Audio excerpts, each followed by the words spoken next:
Welcome back to the Mental Health Podcast, where we talk about pop culture, social issues, and politics through a mental health lens. And this episode is going to be a little different because it's our first kind of discussion format. A couple weeks ago, a friend of mine asked me if I had interest in doing an episode talking about the MGTOW community, and he gave me some leads on kind of exploring what that is because it's not something I know a ton about, and got pretty interested in it. But ultimately I decided that the best way to talk about this would be to kind of have a back and forth with somebody who has a greater knowledge of MGTOW. So first off, Grim, would you identify as like a member of the MGTOW community?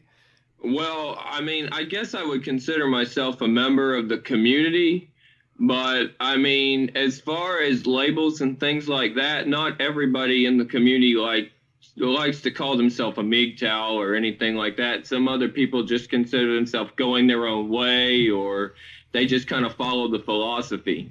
So is that where you kind of fit on the spectrum? Yeah, I would say so. It's basically, red-pilled men and blue-pilled men, and I would definitely consider myself more of a red-pilled man.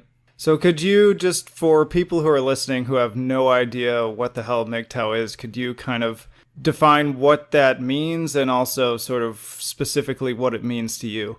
It basically is men going their own way, which means self-actualization and not trying to appeal to women and trying to basically do everything to appease women. It's basically trying to find your own path in life that isn't just about raising children or becoming a father and all that sort of thing. It's like giving your life a different meaning than the one that society ascribes to it, which is basically, having kids and being a father and, all that stuff. How did you end up kind of coming upon this community and getting involved with it? Well, it all starts with research. And of course, I was on YouTube and I found out about guys like Sandman. Of course, a lot of people go to Sandman. And there's also Turd Flinging Monkey, and there's Happy Humble Hermit. There's a lot of guys out there that, and Human. And of course, I definitely have to mention Human. There's a lot of guys out there in the community that are kind of trying to spread the message and get to other men who are kind of, they've either been through bad relationships where they've been scorned or they've been what's considered divorce raped. There's a lot of things. There's also a lot of men that are, I guess you could say, in the incel category, to where they're deriving their entire purpose just to appeal to women. And they're not focusing on things that are more important, like their finances or their futures. They're just trying to have sex and think of it as the most important thing in the world, when, there's so much more that a man should be worried about other than just, sexual intercourse. Absolutely. Yeah, it was interesting to me too, because all those people you just named, and I watched some of their videos. I sat in on a live stream that you put out to me. And it did strike me just what a broad spectrum of kind of different perspectives people had, which I think is something that people leave out whenever kind of the new big pop community comes up. Like, people want to just like pigeonhole it and put it into a category. But you had everything from what you're kind of just describing as just more self-actualization, be productive, figure out who you are, kind of the Jordan Peterson, get yourself in order before you start, applying yourself to other people and other situations. And then there are other people in the community that are straight up like, take away women's rights and lock them up in cages. So kind of all over the place there. Yeah, there's a lot of more extreme views on MGTOW, and, as far as the take women's rights away and all. Of course, that's a very contested. Sandman, he's not completely for it, but then you've got, of course, Turd Flinging Monkey. He's the one who more or less developed that concept, and everybody gives him crap about it. And Of course, he says that even though he feels that it's personally one of the best options according to research that he's done, he says it's not politically viable at the current time. And I mean, it sounds a little, I mean, like I said, there's still a lot of guys on the edge about that because it is some guys are like, what?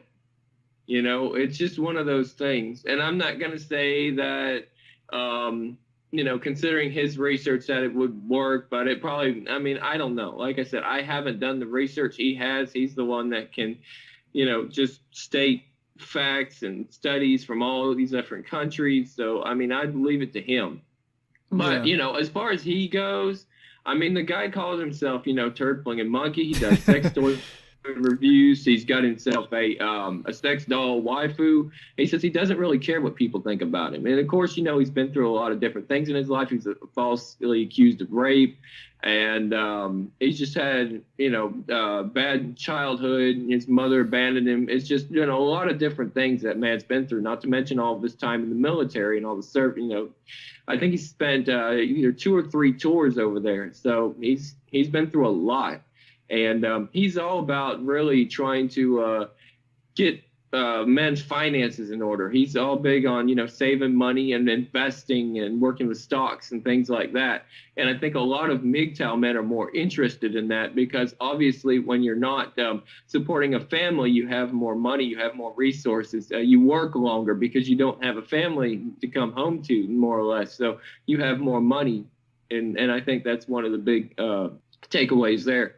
Yeah, and there's a lot to unpack there. So, I mean, first of all, yeah, I think that is the most shocking part when you're listening to one of these live streams to hear people explicitly, just kind of nonchalantly say too that, like, all that stuff about women's rights. I guarantee that's the thing that freaks most people out.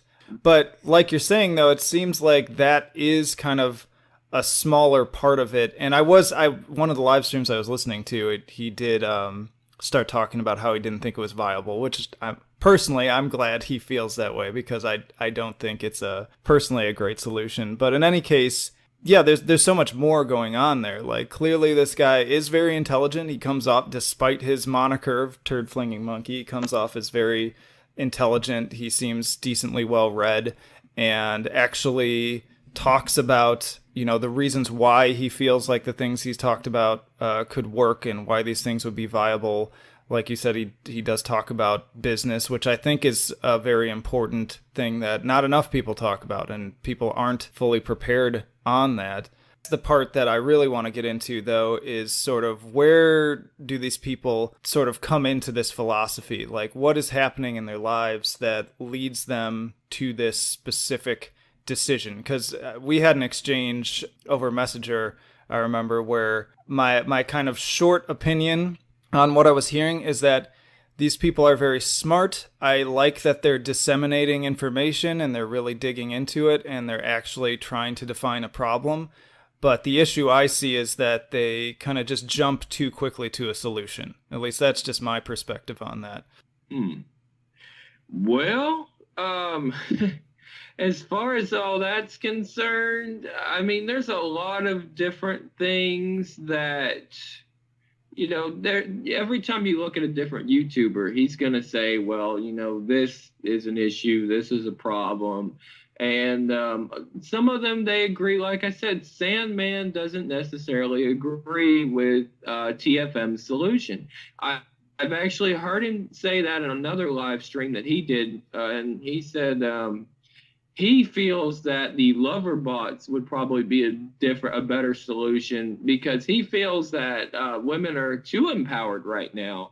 And in the way he thinks of it as like feminism has reached a radical level, and men are getting sort of oppressed, I guess is what they're saying.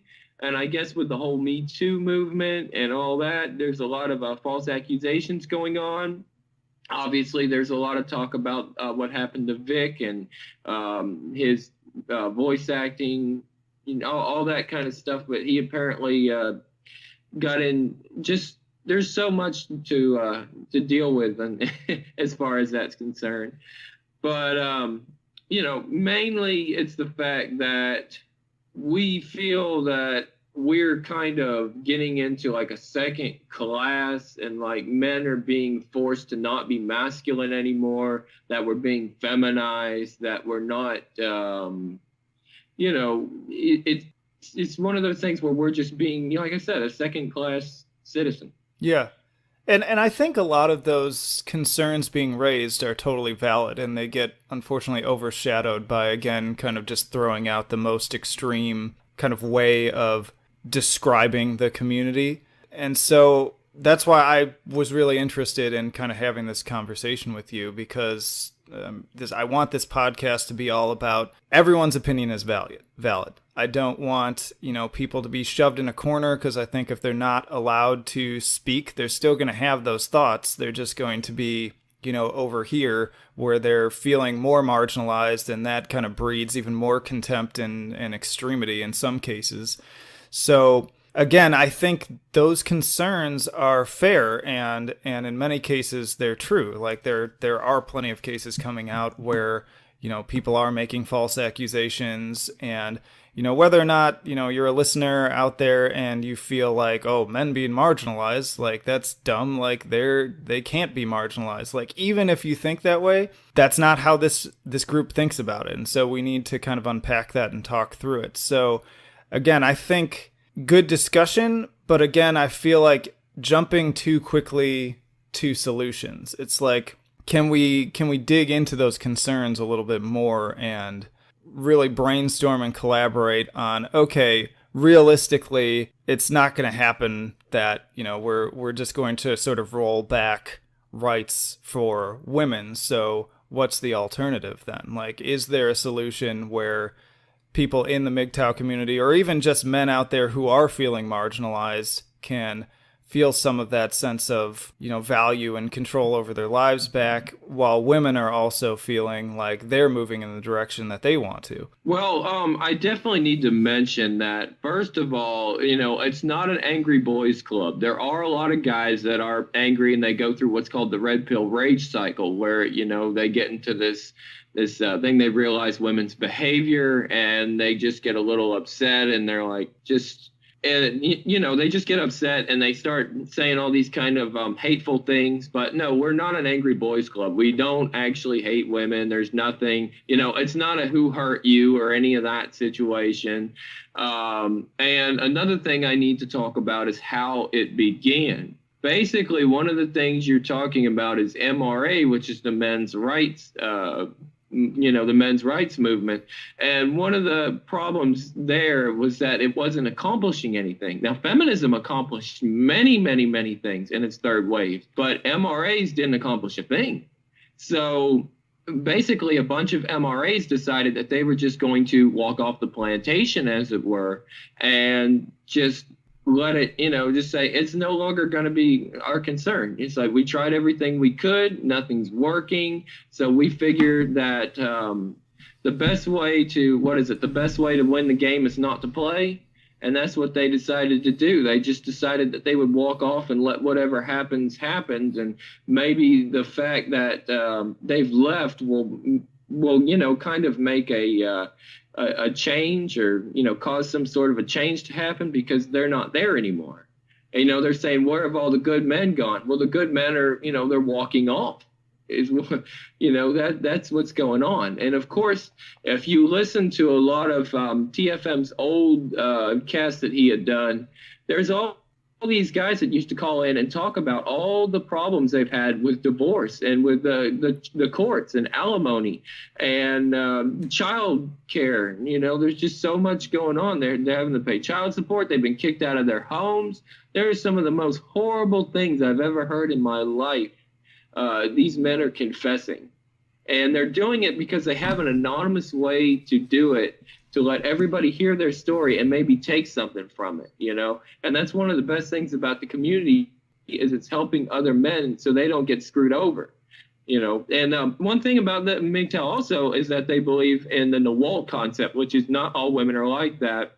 They believe that does not exist. There's no such thing as a NAWALT.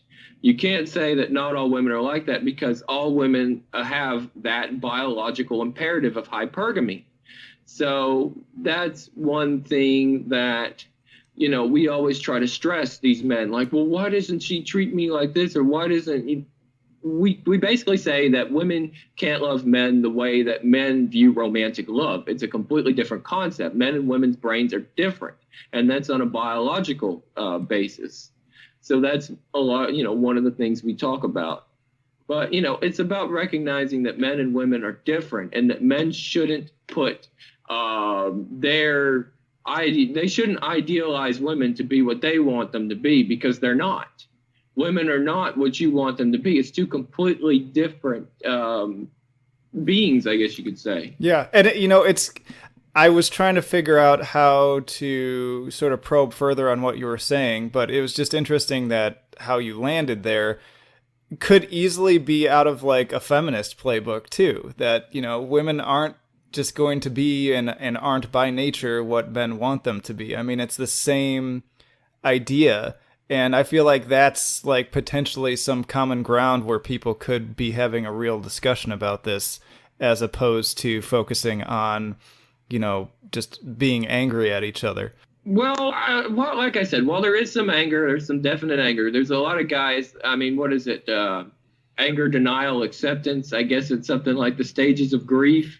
It's like, you know what? Yeah, we accept that this is the way things are, and we've just chosen to walk off. And it's not that we have anything against women. I mean, yeah, you'll see a couple guys on there that'll say stuff, especially with like a lot of the women that sell themselves. And there are some really horrible, toxic things that men point out about women. And it's similar to some of the things that women will point out about men. I won't lie on that.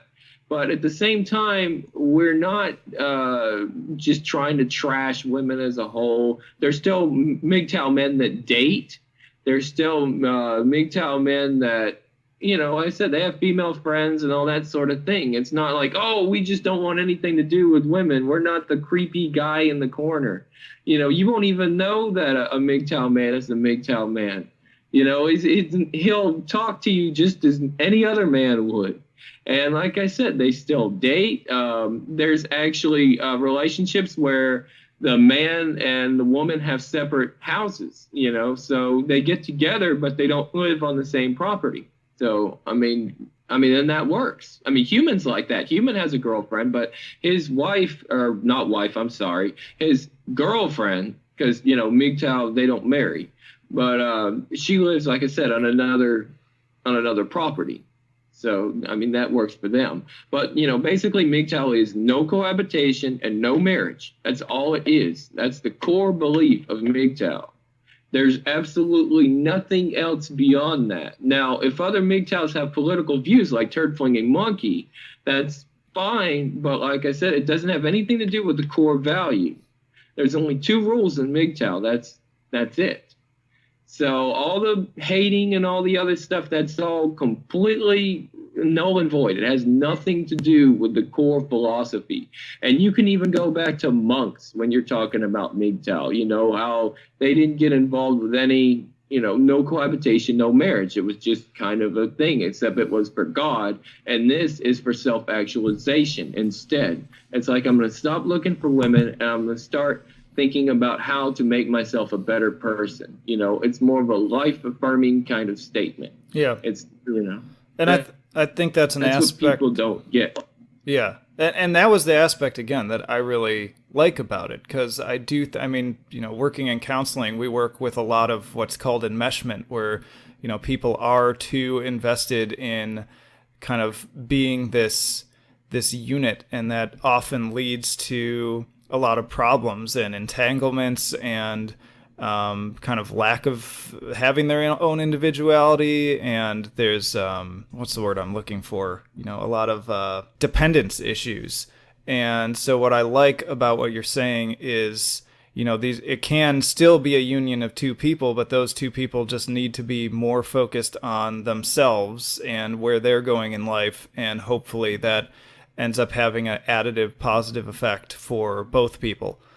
Well, there's something else I need to mention, and this is kind of a controversial view, but Jerry Liu said something about, I think he did a video based on like the uplifting parts of MGTOW. Basically, he was saying that sometimes MGTOW men just need to go MGTOW for a week or maybe a month or maybe just a few years to kind of collect themselves and find and ground themselves. And it's not about just completely 100% annihilating the prospect of dating, even though, like I said, a lot of men consider it unviable because of the current constructs as far as the courts and all that's considered. But it's like I said, he's saying that men don't need to just completely take their entire life and like there's all these hashtags MGTOW for life, MGTOW for life. And there are a lot of guys, especially in there, that said, you know what, if they fix the system, I would go back to dating. I would go back to, trying to work it out, because there's a lot of guys that do want to have a family. They still do want to do that thing, but they want to make sure that when they do it, that it's not going to screw them over in the long run. And like I said, there's just too many stories of men getting screwed over by women that were just, wonderful when they first met them, like, oh, this is going to be a great relationship. And it does go well for a while. And then it just completely goes downhill. And that's one of the biggest things I wanted to, it's one of the biggest reasons that men are going their own way, because they just don't feel that the current system is safe. Yeah, that's not unfair. I did want to go back to, again, the idea of, what brings people here. So, I mean, you talked about kind of the men's rights movement and how, people kind of became disillusioned. Like there was kind of a sense of enemy here of we're not getting anywhere, and so now we're going to drift off. But even like going back further than that, my observation, and we've chatted about this a little bit, from again just my short time that I've had now, kind of listening to people within this community, is I'm seeing a lot of people with a lot of trauma history. Big surprise. That's what we focus on this podcast, which is part of what got me interested. But a lot of trauma history involving women, a lot of stories of, being around either domestic violence, seeing male figures being abusive to female figures, or even more commonly having an abusive female figure that was kind of imposing over them, be that, a mother who was outright physically abusive or neglectful or left, and then also father figures that were kind of seen as, for lack of a better word, cucks. I mean, that's that's the expression that I'm hearing a lot, where they perceive their father as being kind of this weak figure that was just sort of at the beck and call of stepmom or mom or whatever. So I see a lot of a combination of trauma involving women, and then also some kind of like autism spectrum type symptoms mixed in there too, where there's kind of a social skill piece of it, there's an empathy piece of it. So I don't know what your thoughts are on those observations. Well, to be honest, in all the observations that I have done while I was in the community, I noticed that there are a lot of different paths. There's guys that have been with hundreds of women. There's guys that are still out there. They get along with women well. They've had all kinds of relationships. TFM has been in several different relationships. Sandman's been in several committed relationships. Hermit's been with all kinds. Hermit's currently dating right now. He's got a doll and an actual girlfriend. So there's a lot of different it's a vast spectrum, basically. There's a lot of people and they have different ideas, and there's Christians and there's Buddhists, there's Satanists, pagans, atheists, agnostics, whatever. Everybody has their own different belief system, and they have their own different, I guess you could say, mindset as far as different things are concerned. Because, when we get on the Discord, the topics range from everything. They'll be talking about either military stuff, or they'll be talking about like scientific, aliens, and just all kinds of, it's not just about, men getting together and talking about, what you would consider men's rights issues and things like that. It's a great place for men to talk about different things, whether it can be somebody that can help them. I mean, there's been sessions where I've sat in and they're helping a young guy try to find a job. And sometimes TFM gets on there and has to give him the harsh advice that his father or his non-absent father, his absent father wasn't there to give him. I mean, sometimes it's men like this that have to go out there and say, hey, if you don't do this, this is what's going to happen to you. And, he does it in a really harsh tone, but that's what a lot of these guys need. Because, like I said, they just don't have that. And when I heard that advice and when I heard these other guys saying, well, this is how you dress for a job. This is what you say when you're going to get a job. This is, because these guys don't know. And it's important for people to be working and become a net taxpayer. He always talks about that. He talks about that people shouldn't be living off welfare. And of course, none of that has to do with MGTOW, but that is part of his personal beliefs. And yeah, I think it is a big deal. But like I said, that's him. And then, of course, you have Sandman, who feels different, and Hermit and Human and all these other, and they all have different backgrounds. So nobody comes in with the same, like, not everybody there is on the autistic spectrum or something like that, but they're all extremely, extremely smart people. I will say that. Yeah. And I don't say that to put anyone down. Like, the reason I kind of landed on that common thread is that, people, so, before they rolled out the DSM-5 and made everything autism spectrum, there used to be a diagnosis called Asperger's. And I'm thinking more kind of on that end of the autism spectrum, because people on that end tend to be very intelligent, very analytical, which, listening to these people, I feel like they definitely fall into that category. And going along with what you're saying about TFM, he is very harsh. He can come off as very harsh, and that's another symptom of that, is not having that kind of empathy filter that most people have, where it's just like, oh, I want to give them this advice, but I don't want to hurt their feelings. People who fall on the autism spectrum tend to just be more so like, they're not trying to hurt your feelings, but they're just not even thinking about it. Like, it doesn't get factored into the equation. It's just their analytical brain goes to, oh, this is the advice I need to give. And then it just comes barreling out without any sort of pretext or softening or whatever. And I hear that in not only what I'm hearing from TFM, but even sometimes listening to Sandman's just very kind of almost monotone stream of conscious and sometimes harsh feedback to, like, letters he gets and questions he gets. And so, yeah, that's where I'm just picking up on that vibe. And I could be totally off, but it's just something that was interesting to me. I mean, absolutely. It has definitely not escaped my mind as far as, TFM, Sandman, and some of these other guys. They very well might be on the spectrum. I mean, I can't say for sure. And I mean, even if they are, it's not a bad thing. No, trust me, these are the guys that are gonna, come up with there's guys in there, like I said, I don't want to, reveal anybody's name, in the Discord or anything, but there's guys in there that just have amazing ideas that could revolutionize society, as far as, engineering. And I mean, there's a guy in there, he's already set, he's got all the money that he needs right now. There's guys in there that are well off.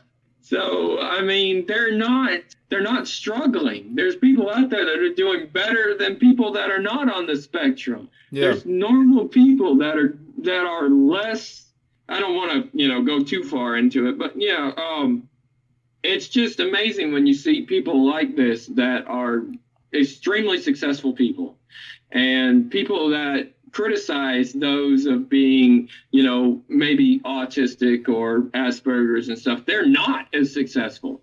Matter of fact, they're, like I said, they're struggling. You got somebody that's working at like Kinko's or something compared to somebody that's an investor in a major company. And that's just what he does, Yeah, I mean, some of the most brilliant minds in history have been, like, on the autism spectrum. I even look at someone like Elon Musk right now. I feel like he kind of falls on the spectrum in some way, too, and look at how well he's doing. And then even a lesser example, and also a woman, there's the famous Temple Grandin, who kind of spun her own autism into a very successful new way of building slaughterhouses, and now she does like TED Talks and has a movie made about her and all this kind of stuff. So part of why I wanted to bring this up too is to just sort of destigmatize that, because there are probably still people out there who see autism as like a negative moniker, and even, people throw the term around too, like, the same way people used to a lot of times say, oh, well, they're retarded, meaning that they're like dumb, or they don't know what they're talking about. People will use that with autistic too, like the whole autistic screeching meme. But there's a whole other side to it where, some of these people are very successful, and they tend to be, even the young people I work with who have behavior problems, they still tend to do very well in school and have bright futures ahead of them if they can just wrangle in some of the kind of more difficult aspects of it. Yeah, and of course, TFM. There's no filter on him. He's said, he'll use the word retard, and they talk about when they turn on the phone lines, it's the autism spigot. Yeah. Well, there's that empathy filter again is not really there. Yeah, but that's just the way he is. I mean, he says, free speech means that you have to hear things that even might offend you. I mean, there's things that offend him that he's like, you know what, I'm not crazy about this, but it's free speech. It's not hurting anyone, There's just been a lot of things. Like, I think it was a thing about lollies or something. I mean, I don't know if you know much about that, but he said, I don't really like these kind of anime characters. They look like aliens, with the bug eyes and things like that. But it's not hurting anybody, I mean, it's free speech. So, that's just how he feels on that. Yeah. I mean, yeah. And I think that's fair. I mean, there's people in there. This is astounding to me, but there's people of color that will literally be like, you know what? I don't care if you call me a racist term. He said, and then they were actually calling themselves that term just, because they're like, you know what? This doesn't affect me. And you try to talk to like a normal person about that, they're going to get all offended if you call them a racist term. But the guy said, look, I've been called this racist term for the longest time. It don't even bother me. It's like, call me one. I don't care. And you don't see that in society. You see people getting upset over a mere word. I mean, even in comedy, comics are having to edit their work down just because they might upset someone. And that's the idea of comedy, to be social satire. It is supposed to pick out stuff like that in society, So it's just another realm where people literally have free speech, where they literally, you have the right to offend and be offended, I guess you could say. Yeah, I mean... Yeah.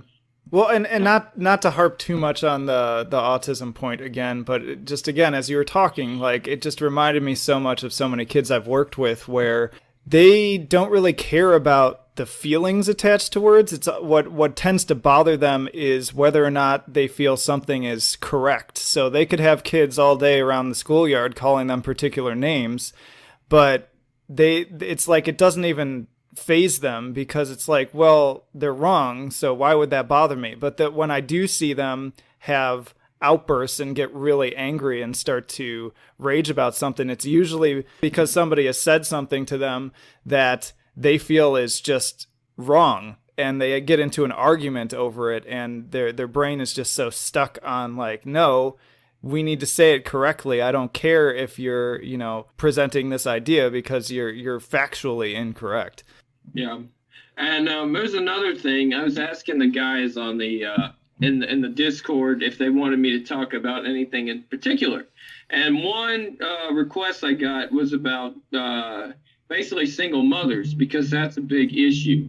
Now, one of the big things that even like the PUA guys will say, don't date single mothers, and the reason for that is they say because first of all, the single mother, like they basically, there's no father figure there, and single mothers, usually their children, there's a bunch of statistics about this, but children of single mothers usually have the highest rate of becoming criminals in society. And they basically say, don't try to care for another man's kid, or don't try to do what another man couldn't do. I mean, I've got friends that date single mothers, you know, have dated them for a long time, married to single mothers, but you see a lot of single mothers in my area, and it's just because they believe the whole, what is it, I mean, this kind of borrows from the incel thing, where they're like, well, basically the chads will come in, the alpha male guys, they'll have sex with them, they'll go on the carousel, and basically they'll have their kids, and they'll be like, well, I thought this guy was going to love me. And then all of a sudden, you know, they look for another guy, which they consider a beta, and the beta, you know, it's called beta bucks, basically, where he's like, well, you know, I have money, so I can support your family. And of course, that's what she's looking for. She's looking for somebody to help raise the kids and basically, you know, a wallet. I mean, and a lot of these women right now, they're living off the government and welfare. And in our state, you get $4,000 per child. I just discovered that when I was doing my taxes. So, you know, there's a lot of women out there having about 3 or 4 children because they know that the taxes are helping them out. And then you've got food stamps and WIC, and some of them are even on disability. So they're just having the government take the place of the male provider. That used to be the norm, and even in minority communities, you know. Yeah. Ever since the father left the black household, the amount of single motherhood, like I said, it's gone up, and the welfare's gone up, and the crime has gone up. And there's statistics to prove that. You can actually look all that up. I've looked at it myself. Yeah.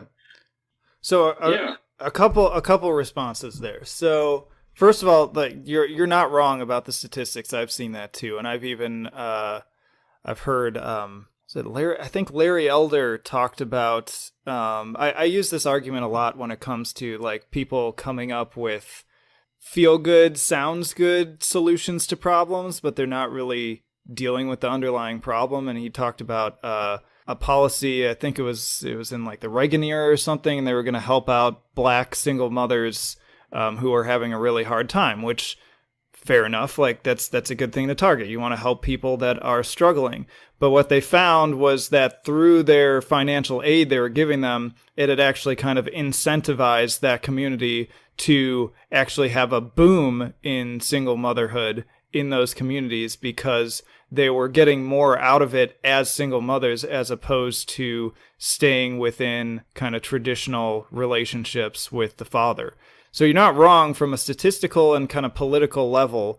Those things have happened, and I've seen it come across. But if I want to throw in this sort of mental health and also personal piece in there, one of the people was doing a video on this, and I was intrigued by a lot of what they were saying, but there are also areas where I fundamentally disagreed because I work with families where it is a lot of mixed households where, you know, it was a former single mother and now we're working with stepdad is involved. And just me personally, and I know this is anecdotal and this, you know, you can't take one case to apply against what the statistics say, but I am somebody who's actually with somebody who was a single mother as well and was raising a 1-year-old daughter, and we got involved and now we have a second daughter together. And things are actually going very well, but it was definitely a rocky road to get there. So, I mean, my view on it is I do get concerned with the idea when they take it to, well, you know, don't try to care for another man's child. That kind of irked me a little, because if there's one thing that like is near and dear to me, it's the idea of if we want society to get better, if we want society to improve, especially for if we're even just focusing on young men, I think it's so important to make sure that those kids that of no fault of their own end up in this situation where they're just with a single mother or even maybe with a single father, that they get the help that they need in order to rise above that and succeed. And I have seen through working with cases and in my own life and through just mental health research that with the right support, those kids can actually thrive and do better with the right attachment experiences. It's not the same as being in the household with both of their biological parents, but I think the deciding factor, at least part of it, is kind of aligned with MGTOW in a way, because you talk a lot about self-actualization, And I think that if a man is going to enter into a relationship with a single mother, it has to be somebody who has gone through that self actualization. They've decided who they are and what they want to do moving forward. And part of that decision may be that I want to not only care alongside this woman that I'm interested in, but I also really am interested in fathering. I want to be a father figure. I want to be a mentor, so to speak, for this child. And I'm invested in that unit. Now, the part though that kind of falls apart is, as like you said, part of MGTOW is you kind of keep those things sort of compartmentalized. And so I feel like it's hard to raise a healthy child when both caregivers are like living in separate households and there's a lot of inconsistency there. I mean, it can be done, but it just adds an extra layer of challenge. So I have a lot more questions, probably more than can be, dealt with in a short podcast. But that was definitely an issue I'm glad you highlighted, because I want to flesh that out more, and I'd be interested in talking to more people about how do we balance those things out. Because on the one hand, like, you want to go your own way and do what's right for you, and at the same time, you'd like to see men rise up to a higher degree and live happier, healthier lives. And I don't think that can happen if we continue to sort of more or less leave these children behind in the process, because it just is what it is and you can't do anything about it. Yeah. Well, I mean, the only thing I can say is I was a single, I was a child raised with a single mother. And I did have a stepfather that stepped in temporarily, but he was an abusive alcoholic. And, obviously I have a lot of trauma from that. Huh? I said, yeah, that doesn't help. Yeah. No, it certainly doesn't.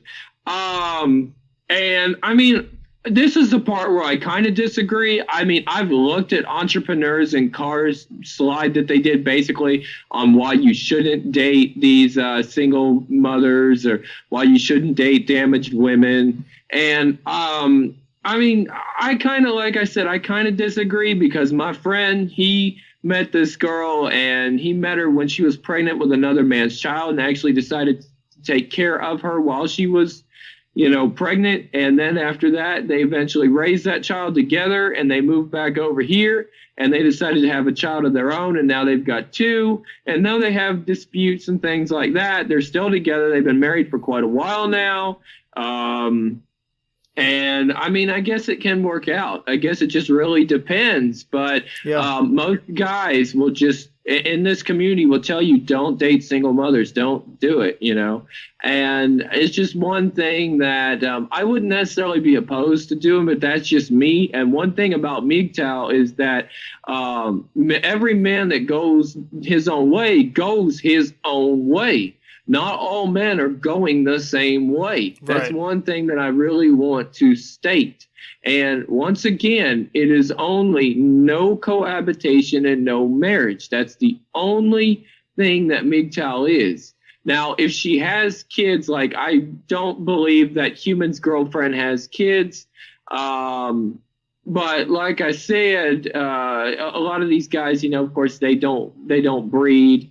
And it's an interesting way of putting it. Well, you know what I mean. Yeah, no, I know what you mean. Basically, yeah, with like their girlfriends and things like that. Or they have already bred. There's two ways. It's like, first you've already been through it, or you decided not to do it because, of course, no cohabitation, no marriage. So obviously you don't want to have any kids.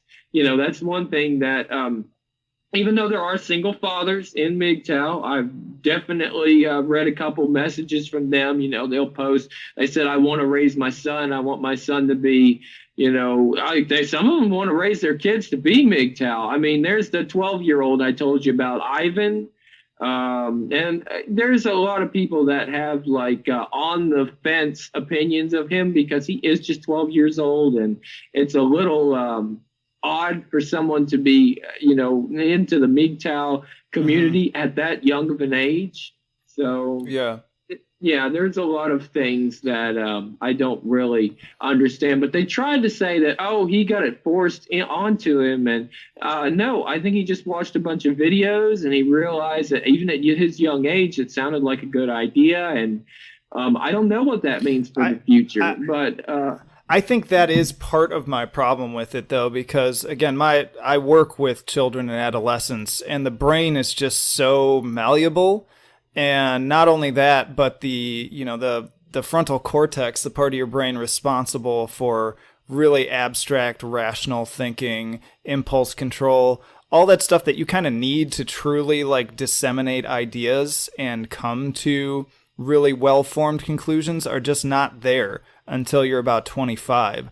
So yeah, this is the reason why I don't really like when children and adolescents are brought into any argument. I mean, they were brought into the kind of climate argument recently, where they brought them into the office of Feinstein, and then they came into the whole gun control argument. And my take on it is that, look, these kids can feel and think whatever they want to, but if we're going to research and science again, it shows that they don't yet truly have the capacity to be a really well-informed part of the conversation. They can be a part of the conversation, but to have them be the driving force of any sort of movement that is very complex in nature kind of concerns me. So my take on it would be that this is similar to just any number of kids I work with, where they watch videos or talk to their peers about any sort of topic, and they just end up kind of superficially falling into it without really having disseminated the information. right. And like I said, one final thing I want to talk about is, of course, the drive for dolls. Since MGTOW got popular, a lot of men have been replacing their drives for basic cohabitation with buying dolls. And lo and behold, there are several videos from YouTube creators, and even Sandman recently said in a video he just posted that when he had sex with a doll, he said it was so real that it terrified him. He said it was so realistic to the original, the biological thing, that it scared him. And he said that he didn't want to completely just continue to use the doll because he was afraid that it would wean him off of biological women completely. And Hermit came to the same conclusion. He said that if he had gotten the doll before he got the girlfriend, he wouldn't have the girlfriend. He admitted that in a video. And it's just incredible. And I mean, yes, I have one. And, I mean, obviously there are issues that prevent me from having sex. But I will say that it feels very natural. And I think that a lot of men could benefit from that. And I mean, as he said, we're going into the robot thing. So, things are changing. I keep in touch with all Yeah. that. Yeah. And I think the average kind of normie, if you will, kind of gets freaked out by that aspect of it. And we had that other exchange too, where people are even making fun of you for it, for a completely irrelevant issue. But to me, like, if I'm really, again, I want to just like think about it objectively. And like for me, I'm just like, yeah, then that's not something that interests me. But if I'm thinking about people who are also trying to build themselves up and figure out who they are, and do well and live happy, positive, constructive lives, then I'm like, what's the problem with them having the doll? Like, I don't really see Sure. necessarily a downside to that. I do see a downside to, we've had conversations about like when it's modeled after like an underage child, or even pornography that has animated like children characters. I do think that can increase the neuronal connections that keep that attraction to children in place. Or if you're like taking out violence on a doll and you're reinforcing that connection between aggression and violent actions, especially towards women, I think that would be something I'd have a problem with. But just simply the act of somebody kind of partnering with this doll as a part of their otherwise constructive lifestyle, I'm whatever. It's whatever to Well, me. keep in mind they only last about 5 to 10 years, So I mean, they're good for somebody to just kind of warm up to. Obviously, you've got guys like Dave Cat that have been in the doll community for decades now, but a lot of these guys, I don't know what's going to happen in the next 5 to 10 years. I don't know what awaits, but right now, this option works for me. It's therapeutic for me. I say to a lot of people, she's my therapy doll. It's not like a lot of people say, well, it's just a sex toy. No, we're not having sex. It's completely platonic. And a lot of people just really don't understand that.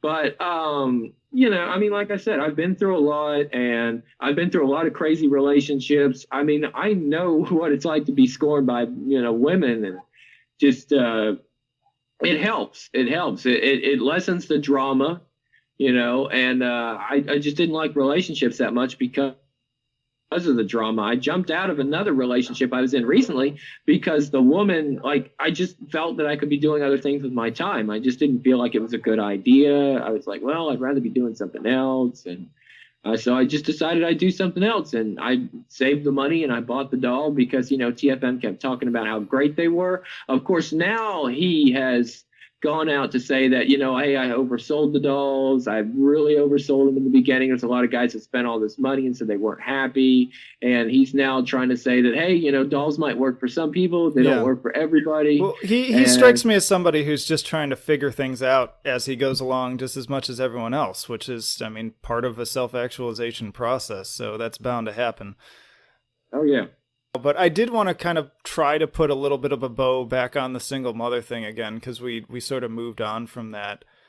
Correct me if I'm wrong, because this is my thinking on it. I just feel like instead of having the blanket view of, don't date a single mother, I think if somebody within the MGTOW community has the perspective of, okay, I'm going my own way, and my way is that I want to help other young men be successful, and I'm interested not only in spending time with this woman, but also helping this young man become a successful adult in the future.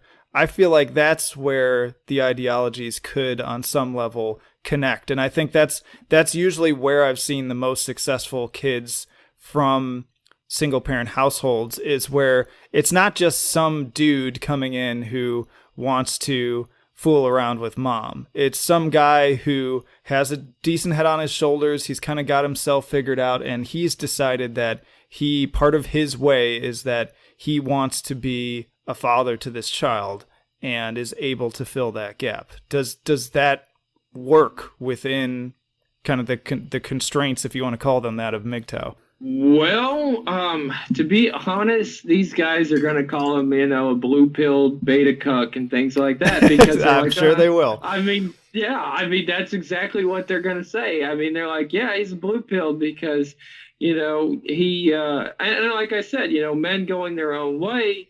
I mean, like I said, no marriage and no cohabitation. So even being in there to like raise the child, like with her, that cohabitation piece is going to be difficult. Yeah.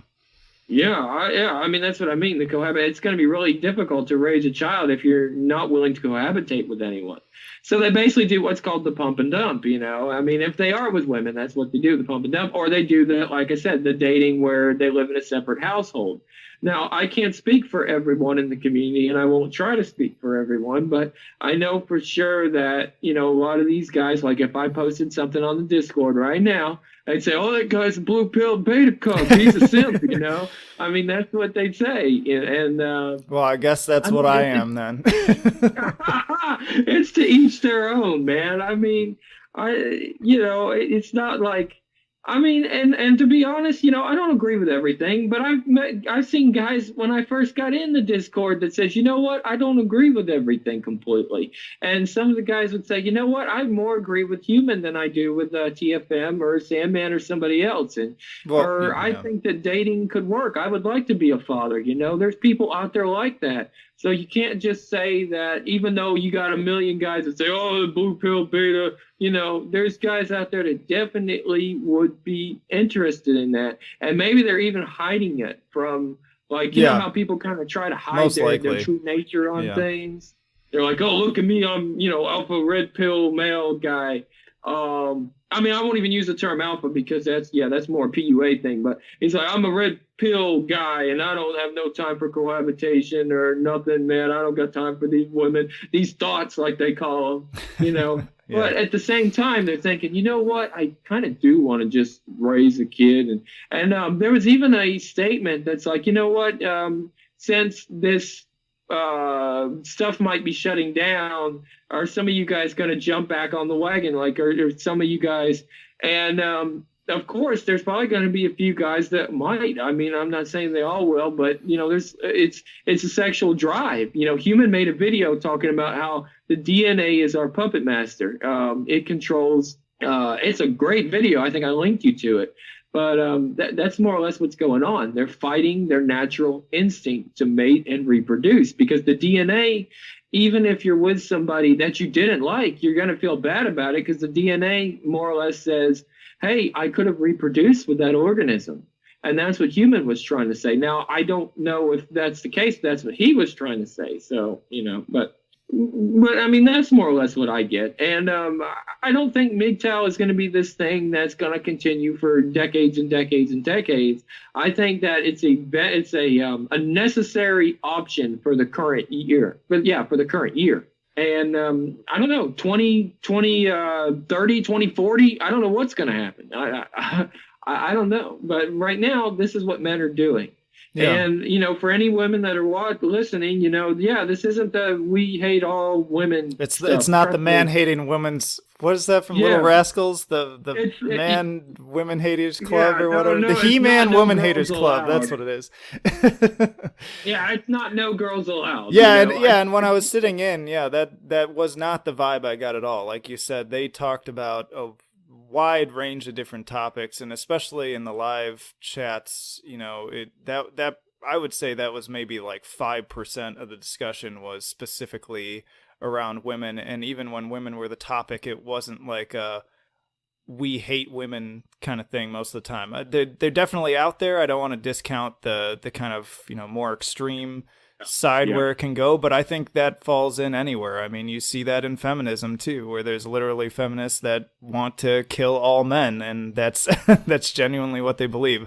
No group of people is able to avoid having those kind of more extreme, maybe undesirable figures within their woodwork. Yeah, well, I mean, CNN did their thing, and they tried to make Jerry Lou. They didn't make him look so bad. I watched it, but then they had Johnny MGTOW, he goes by, and they had him look like this really fearsome character. They showed more of his angry videos when he was kind of still going through the red pill rage, where he's like, oh, Well, that's just what gets people's attention. But the problem is that's how the mainstream is marketing this stuff. And it's terrible because then you got people say, oh, they're just a bunch of angry incels, And they're like, no, because incels, they derive their worth from women. Yeah. MGTOW derive their worth from self-actualization, from finding a goal in life other than women. This just makes me land on something that I talk about all the time. I think that's just a major problem of the kind of clickbait culture that we live in right now. Like, people are much more likely to respond to the most extreme examples of everything. So, if a bunch of liberal people want to rile up their base, they're going to take the most extreme example of somebody from the Republican Party who's like literally a KK member or a Nazi or something. And then the Republicans are going to find the most dyed-in-the-wool, insane feminist character that they can to discount, the feelings and thoughts of that specific group of people. And, if you're in feminism, you're going to shout out the most misogynistic, awful men you can find and say, this is what all men are like. I just think that's part of the problem right now is people are driven by clicks, and what gets clicks is the most extreme examples of human behavior. And the cognitive mistake that we make is to like to group things in nice, neat little categories and say that, oh, well, everyone in that group must be that way, when in reality, it's never like that. Like you said, there is a wide range of different viewpoints and beliefs and ways of kind of living within this movement that defies a really nice, clean categorization. Yeah, exactly. I mean, but you and I both know that clicks make money. Yep. Yep. All right, man. Well, thanks a lot for the interview, and I hope you got the information you needed. I just wanted to get the word out there to let people know that, hey, this isn't what you think it is, even if you watch CNN, and even if you watch those, like I said, those red pill rage guys. No, that's not the whole community. I work with women. I talk with them all the time. I have deep conversations with women, both online and in real life. I talk to them all the time. Women give me advice on clothes for my doll and makeup tips for my doll. I don't have anything against women. Is it hard for me to deal with some of them? Do I get stressed because I'm a stubborn guy at times? Yeah, but I don't hate any of them. I mean, I think there's different categories of people. There's things I don't like in people. And there's things I do like in people. And that's one of the things I mainly want to stress. So Yeah. I hope that that worked, man. And Yeah, no, I really appreciate you taking the time to talk to me. I think people are going to be genuinely very interested to listen to this. And I think just in general, it's always nice to have somebody to bounce ideas off of back and forth. The one thing I'd ask that you do is that, as you go back to your discords and your chats and whatever, and you're communicating with these other people, my question to them is what I was talking about. I'm deeply concerned and a believer in the need to help. If we want society to get better, we need to help our young people, and the young people that are struggling the most right now, that whenever I run into the most extreme behaviors, the most troubled kids that are having the hardest time, they're usually coming out of single parent homes, foster homes, adoption. And my question to your community is, how do you do what you need to do for yourself, which is important because you can't really help anyone else out until you've got yourself figured out. But how do you do that and also contribute to helping these young people that are in desperate need of care in order for our society to progress and get back to a positive state? Because again, until that happens, until we stabilize what we're doing with these young people, I don't see things getting any better. In fact, I see it getting a lot worse because these troubled young kids are eventually going to become very troubled adults. Exactly. All right, man. Well, let me know what they say. Let me know what amazing solutions they come up with. I mean, they are very smart and analytical, like we said. So, maybe they'll throw something at me that I didn't expect. I'd be interested to hear more. Okay. All right. All right. Have a good one. You too.